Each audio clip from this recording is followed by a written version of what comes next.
Served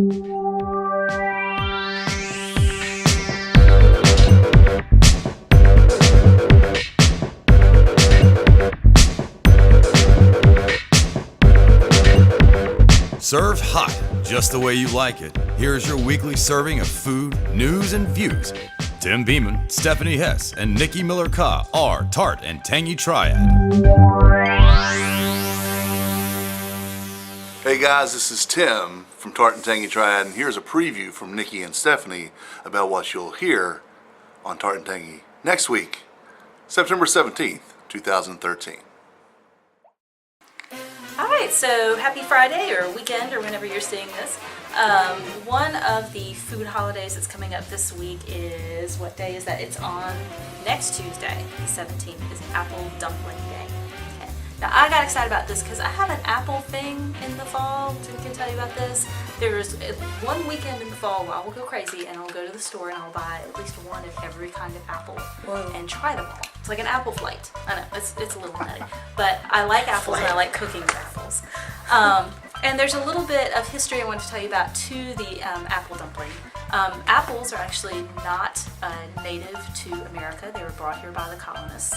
And actually one of the first crops that was planted in the new colonies. And actually a big staple of the diet of the new colonists here, especially here in Salem. Did Johnny Appleseed bring them? He did not. Oh. He carried them west. Lies. Apparently, but yeah. Instead, the little Europeans brought them. But one of the things that many people don't know, especially about that time period, is that it was very, very rare, if ever, that anyone ate a raw apple. Apples were only eaten cooked into recipes like dumplings, pies, things like that. So the idea of eating a raw apple was kind of unheard of. So one of the ways of eating it was in something like a dumpling. And my personal favorite way to prepare an apple dumpling is what I learned at Old Salem, where we would actually take a large apple, peel it, wrap it in pastry, core it, of course, part of it. Core it, fill the core with cinnamon and sugar and other things like that, and bake the whole thing. Yeah, bake the whole thing in the oven, and it's just delicious. That's my idea of an apple dumpling. I might be working on that some this weekend. We'll let you know. I do know that there is an Apple Fest. There's an Apple Fest at Bethabra. Might be this coming weekend too. Or it's soon. I think it's September 21st, but it's soon. I dragged the boys to it last year, portrait, so we'll see. So what I want to talk about is next week all three of us, we're going to talk about Dishcrawl. So last week we had Christy Meyer, the Dishcrawl Winston-Salem ambassador, on our show. Hopefully you caught it. And we're all dishcrawling tonight, and we're going to talk about it next week. We're going to talk about everything that we ate at Wings and Spirits, which is on 4th Street. We're also going to go to Winnipinta, and I have no idea what we're going to have, but I have high hopes for it. So it's going to be on Dishcrawl.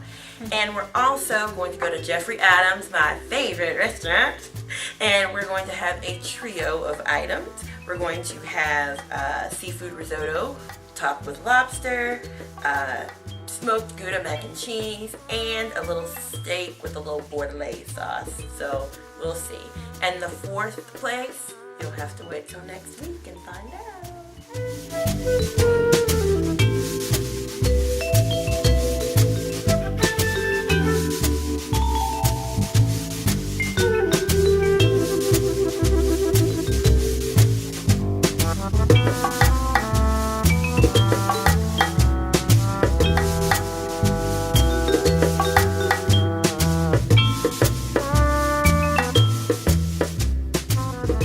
The views and opinions expressed in this podcast are solely those of the contributors and are not necessarily shared by our distributors or hosting company.